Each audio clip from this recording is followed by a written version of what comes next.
Bonjour à tous, bienvenue dans cette nouvelle vidéo consacrée à la première utilisation de l'Orange Pi PC.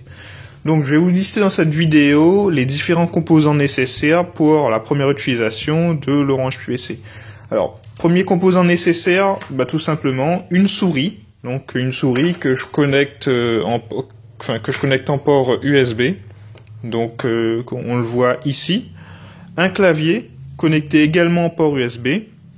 Un écran, donc moi l'écran c'est ma télé qui est derrière, et cet écran doit être connecté en port HDMI.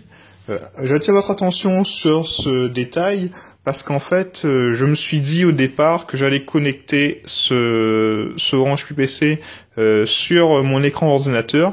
Vu que mon écran d'ordinateur n'avait pas de port HDMI, je me suis dit, je vais acheter tout simplement un convertisseur donc de DVI, donc vous voyez ici DVI vers HDMI pour pouvoir connecter mon écran à l'Orange Pi PC.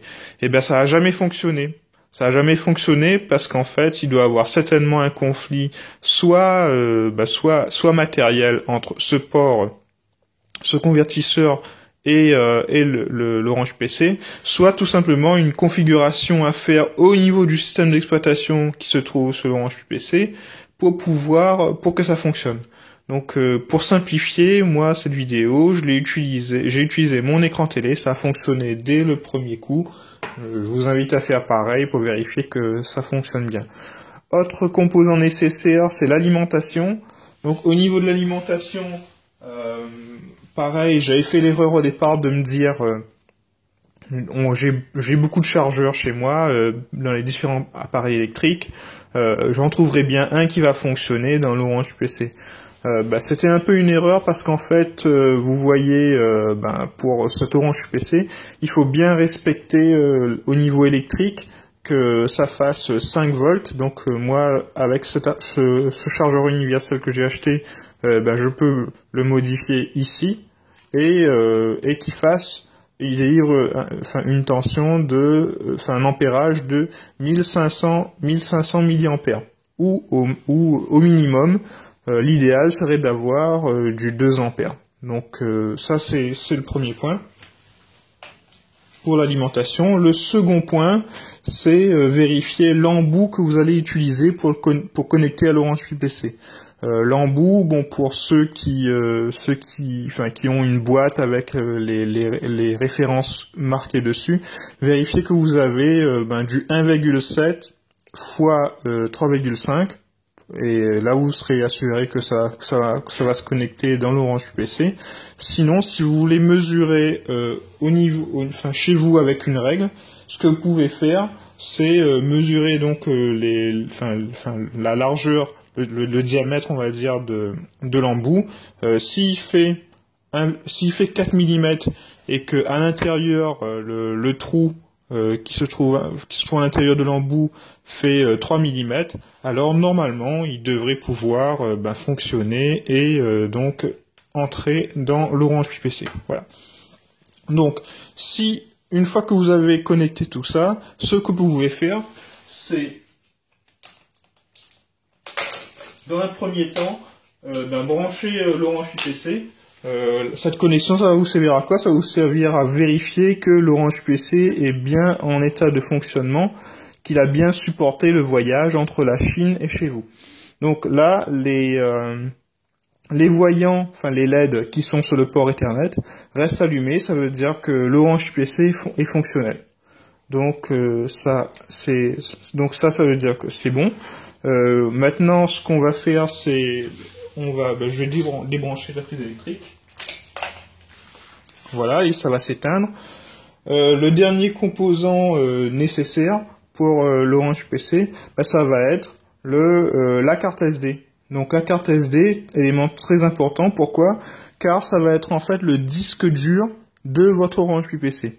C'est là-dessus qu'on va installer le système d'exploitation et les applications que vous souhaitez utiliser. Le constructeur, lui, il dit que ça fonctionne avec une carte SD de 4 Go. Je vous conseillerais d'en avoir au moins une de 16 gigas de façon à avoir l'espace nécessaire pour installer les applications que vous voulez. Donc ça c'est au niveau de l'espace. Au niveau de la classe de la carte SD. Alors juste une parenthèse, la carte SD, enfin la classe de la carte SD, c'est ce qui va déterminer la vitesse à laquelle les données vont pouvoir être inscrites sur la carte SD.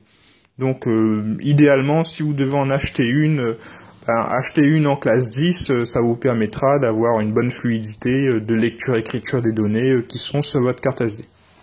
Voilà. Donc je vais connecter cette carte SD dans l'Orange UPC parce que celle-là elle est déjà préparée, je l'ai déjà configurée et installé le système d'exploitation dessus. Vous verrez ainsi voilà, l'Orange UPC lorsqu'il est en état de fonctionnement. Donc, alors là, ça va démarrer.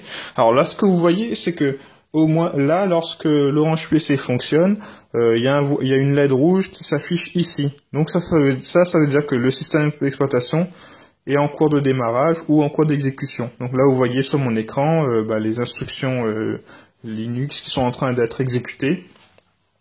Et l'Orange UPC démarre. Ce voyant rouge montre aussi que vous avez bien configuré l'Orange UPC. Je réaliserai une vidéo spécialement pour ça, pour vous montrer comment configurer l'Orange UPC sur la carte SD. Voilà. Donc voilà, une fois que le système d'exploitation a démarré, vous arriverez sur cette fenêtre qui vous demandera la saisie de votre login password. Voilà. Mais écoutez, voilà pour cette première vidéo de la première utilisation. Si vous avez rencontré des difficultés pour la mise en marche et que vous avez trouvé une solution, laissez-moi un commentaire cette solution. Ça aidera les autres personnes qui sont en recherche de solutions aussi. Et si vous avez d'autres questions par rapport à cela, postez-les-moi en commentaire et j'essaierai d'y répondre en fonction des tests que je pourrai bien faire. Merci, à bientôt. Au revoir.